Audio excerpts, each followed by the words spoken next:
All right, so today we are going to be learning yet another method for solving quadratics. And so just to kind of recap what we've done so far, we have solved, so we'll do a little list over here, methods for solving quadratics.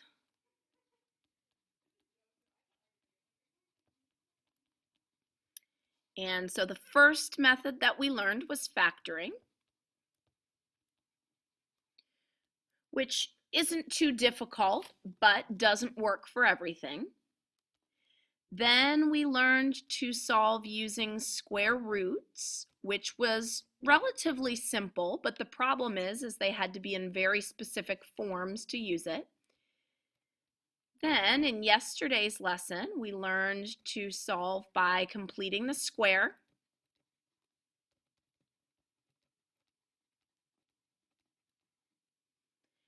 And then now today we're going to use the quadratic formula. So we said yesterday that completing the square works for every quadratic. You could always complete the square. However, the ones that we did were for when A is 1, and preferably it's much easier if B is even, which I'm sure you noticed yesterday. So if our quadratic isn't factorable and you can't solve it with square roots because it has a linear term, and either A isn't 1 or B isn't even, then the quadratic formula becomes our option because the quadratic formula works for every single quadratic. Now, the quadratic formula actually came from completing the square. Completing the square was used as a method first, and someone had the bright idea, instead of actually completing the square with actual variables and numbers, to just do it on the general quadratic equation. So general form is ax squared plus bx plus c equals 0. So if I go through all the steps for completing the square, first thing I would do is get my variable terms by themselves on the left side, so move the constant over, which would give me ax squared plus bx equals the opposite of c. Then I would need to divide by a. Whatever I do to one part, I have to do to the other. So the entire thing divide by a, because I need it to be just a plain x squared, which gives me this step right here. Then would be the step where I do the actual completing of the square, where I take this coefficient in front of the x, I divide it by 2, so dividing b over a by 2 is just going to be b over 2a, and then I square it. So I'm going to do b over a divided by 2 squared, and then I have to do the same thing here. So that gives me this right here, b over 2a squared, b over 2a squared. So if I write that, then my left side would need to be a PST, so that becomes x plus b over a, b over 2a, my fault, squared, equals, and then this is all kind of nasty. We would need a common denominator to find it, but if we did, which you don't need to be super concerned about that part, our common denominator would be 4a squared, and so we would get this. Then we would take the square root of both sides, square root, and so we get x plus b over 2a over here. Here I switched the order since the b squared was positive, so they have the same denominator here, so b squared minus 4ac on top, 4a squared on the bottom. Notice the plus or minus, just like we did when we solved with square roots. Then, if I'm trying to get x alone, I would need to subtract that b over 2a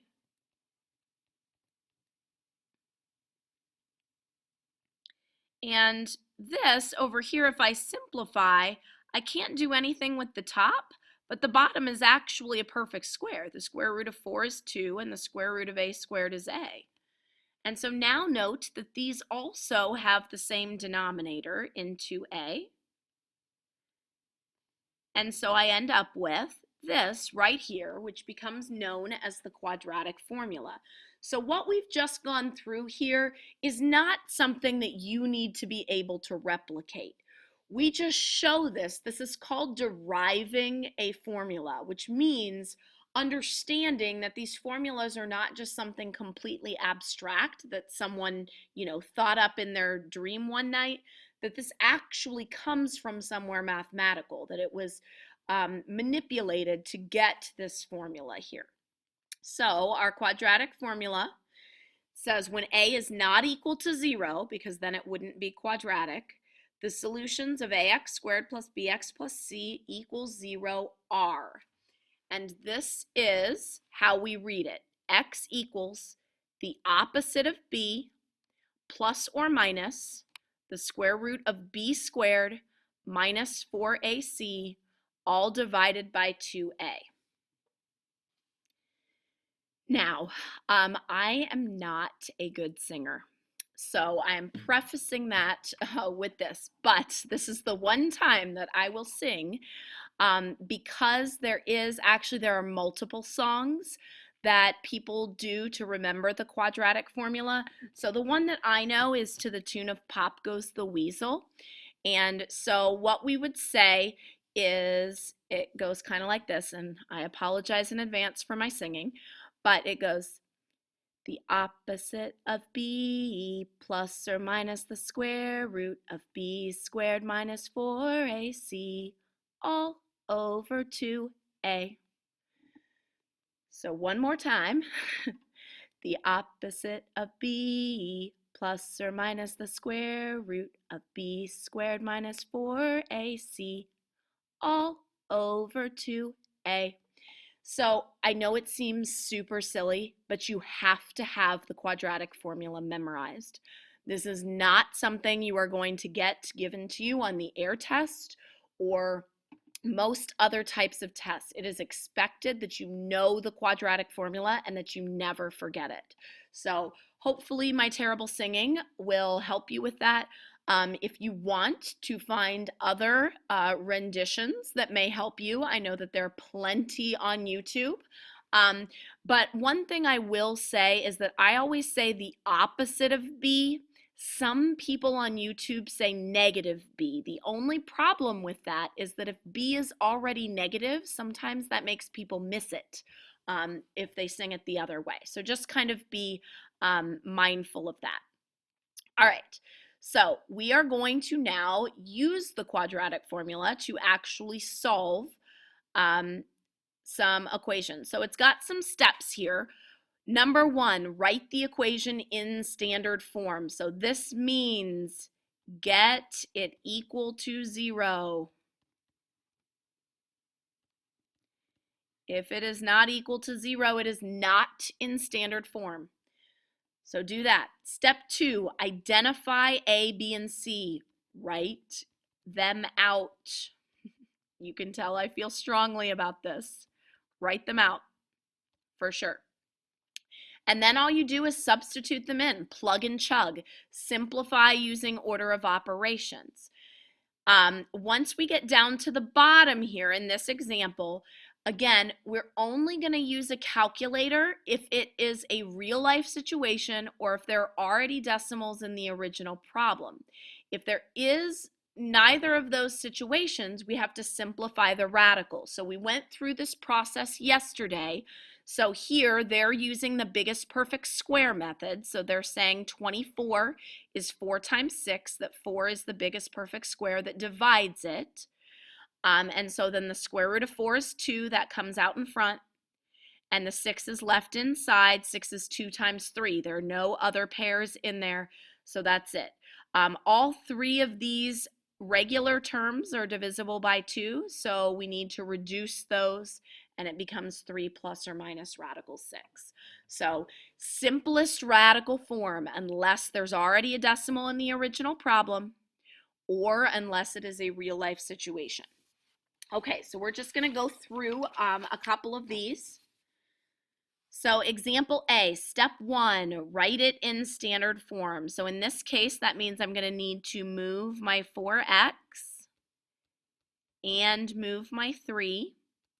So standard form is going to be 3x squared minus 4x minus 3 equals 0. So step 1 done. Step 2, identify the values of a, b, and c. It's ax squared plus bx plus c. So a is the coefficient of the squared term, which would be 3. B is the coefficient of the linear term, so that's -4. And c is the constant, which in this case is -3. So a is 3, b is -4, c is -3. All right, so now plug and chug. So the opposite of b is -4, so the opposite of b would be +4. Opposite of b, plus or minus the square root of b squared, so -4 squared is +16, minus 4ac, so 4 times a, which is 3, times c, which is -3, all over 2a. So all the whole thing divided by 2 times a, which is 3. So this is my first step. I've plugged it all in to my Pop Goes the Weasel song. I know that these are going to give me what x is equal to. So now it's just a matter of simplifying using order of operations. So radicals, square root symbols, imply parentheses. So I need to work inside here first. I already did the exponent when I was writing it because I just think that that's easier to write what the square is. That way you always know it's positive and you don't get caught up when you're simplifying. So next I need to do the multiplication. So I've got -4 times 3, which is -12, times -3. -12 times -3 is +36. So I've got 4 plus or minus the square root of 16 plus 36, all divided by 2 times 3, which is 6. So 16 plus 36, I need to add those together. I've still got this 4 plus or minus out in front, so that gives me 52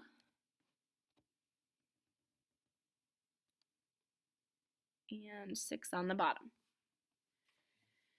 So the next thing, now I've fully simplified my radical, and so I need to see if my radical can break down. You can see that this is where I was. Whoa, I don't know why it's moving so fast when I try to use that. But here I got 6 plus or minus radical 24 over 2. And I ended up having to simplify that radical 24. So we're in the same boat here. I need to look at my 52 and see if I can break that down. So since in this one we use the biggest perfect square method, I'm going to use the factor tree method here. So I'm going to write 52 up here and I'm going to factor tree it.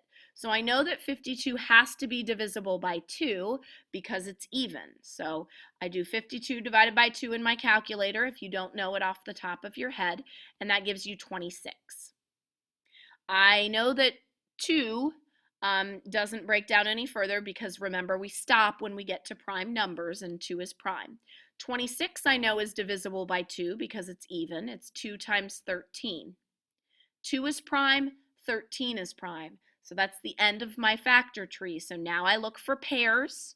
I have a pair of 2's here, which means that the 2 gets to come out in front of the radical because remember they have to have a date to go to the party. So 2 in front, and then this 13 doesn't have anybody to go to the party with, poor 13, so it's stuck inside the house, and then I've got my 6 in the bottom. Remember, when I am reducing, I do not reduce the radical part, just the coefficients. So 4, 2, and 6, we look to see if they have any common factors. They're all even, so that means I do need to reduce them. So divide them all by 2. So 2 plus or minus 2 divided by 2 is just 1, so I'll leave that radical 13. 6 divided by 2 is 3. So I've got 2 plus or minus radical 13 over 3, and that is my final answer. So those are my solutions for X. All right, let's do another one here. So step 1 is to make sure that it is in standard form. So that means it has to be equal to 0. So that means in this case I need to add 2. So I've got x squared plus 4x plus 2 equals 0. Step 2, identify the values of a, b, and c. So a is the coefficient in front of the x squared. If nothing's there, it's understood to be a 1, because if it were 0, there would be no x squared term at all. B, coefficient of my linear term is 4. And C, my constant is 2. So now I use my pop goes the weasel. So x equals the opposite of b, so that'd be -4 this time, plus or minus the square root of b squared, so 4 squared is 16, minus 4ac, so 4 times a, which is 1, times c, which is 2, all divided by 2 times a. All right, so now order of operations, doing some PEMDAS here. I have multiplication in here and down here, so I'm going to do those. So -4 times 1 is -4. -4 times 2 is -8. So I've got 16 and it's a -8, so minus. And then on the bottom, 2 times 1 is 2. So now I've got some subtractions. 16 minus 8 is 8. So that gives me -4 plus or minus the square root of 8 over 2. All right, so I simplified using PEMDAS. Now I need to write my answers in simplest radical form. So again, that means I'm looking at this guy and seeing if I can break it down. So since I did factor tree this time, I'm going to do biggest perfect square this time. So in my list, 1, 4, 9, 16, 25, 36, 49, so on and so forth. 8 falls right in here. So it can't be divisible by anything bigger than it. So I look at 4. Is 8 divisible by 4? Yes, it is. So 4 is the biggest perfect square. So I write that radical. Instead of 8, I write 4 times 2. And then in my next step, sorry, I'm going over top of the writing a little bit here. -4 plus or minus. Because the 4 is a perfect square, the square root of 4 is 2, so that comes out in front. This 2 is not a perfect square, so it stays. And then my denominator was also 2. So now reducing, again, do not reduce the radical part, just the coefficients, and they all have to have the factor to reduce it. So these are all divisible by 2. So -4 divided by 2 is -2. 2 divided by 2 is 1, so plus or minus radical 2. And then 2 divided by 2 is 1. I don't need to write a 1 in the denominator. So I end up with x equals -2 plus or minus radical 2.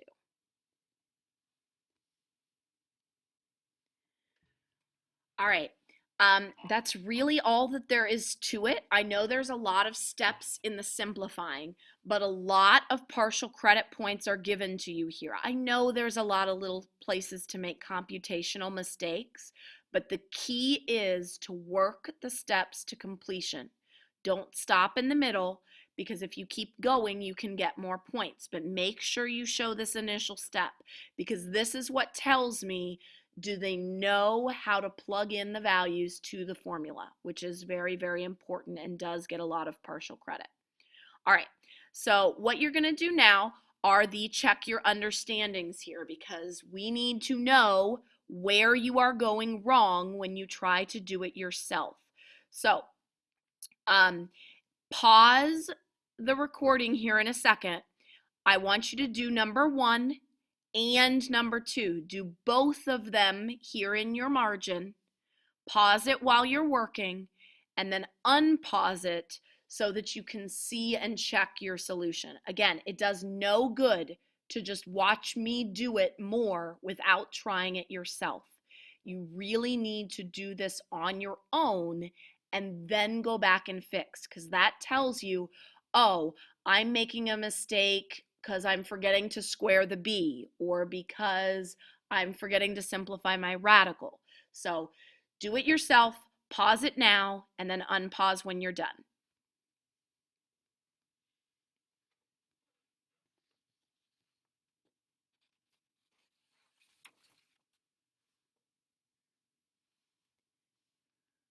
All right, again, you should not have unpaused this if you haven't done them yourself yet. So make sure you've done this yourself. So number 1 is already in standard form. So step 1 is done for me, which is very nice. Step 2, identify A, B, and C. Hopefully you said A was 3, B is -5, and C is 1.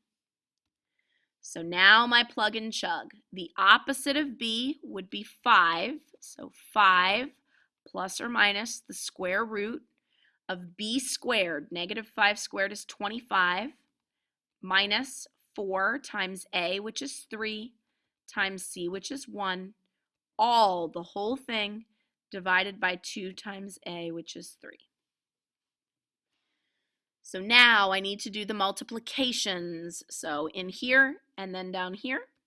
So I'm going to recopy the 5 plus or minus and the 25. So -4 times 3 is -12, times 1 is still -12. So leave that. 2 times 3 is 6. All right, so now the subtraction. So 25 minus 12 is 13. And so now I've got this. So my next step would be to look at the radical.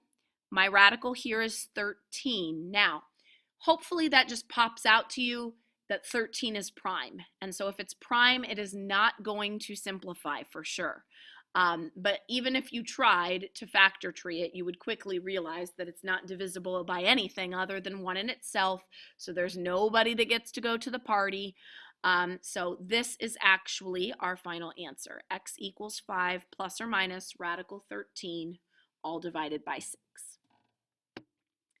All right.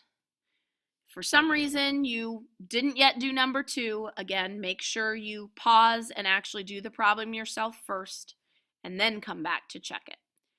So number 2 is not in standard form to begin with. I need to add the 8x and subtract the 12. So I end up with x squared plus 8x minus 6 equals 0. So next, identify the values of A, B, and C. A here is 1, B is 8, and C is -6. So x equals the opposite of B, so that would be -8 plus or minus the square root of B squared. 8 squared is 64, minus 4 times A, which is 1, times C, which is -6. The whole thing divided by 2 times A, so 2 times 1. So now I need to simplify with my multiplication first. So multiplication up here, -4 times 1 is -4. -4 times -6 is +24. On the bottom, 2 times 1 gives me 2. So now I'm going to do the addition underneath the square root there. So 64 plus 24 gives me 88. Now I need to look at my radical and see if that simplifies. I know for sure that it's not prime. So 88, if I factor tree it, is 8 times 11. 8 is 4 times 2. 4 is 2 times 2. So now all the leaves are prime numbers. So I have one pair. This 2 doesn't have anyone to pair with. The 11 doesn't either. So I get a single 2 that gets to come out in front. So plus or minus 2 square root. Now here, be careful with what you put in the inside. Anything that was at the end of a branch, so a leaf in other words, that didn't have a pair needs to be multiplied together. So 11 times 2 gives me 22 here. And then I've got 2 in the bottom. Finally, I need to look to see if I can reduce. All 3 of these are even numbers, so they should reduce. So negative 8 divided by 2 is negative 4. 2 divided by 2 is 1. So I get negative 4 plus or minus radical 22 as my 2 solutions. All right, practice makes perfect on this quadratic formula. So go over your answers, double check them, make sure you follow the steps to completion because I am not going to accept one step and then an answer. Make sure that you show me the work. That's it.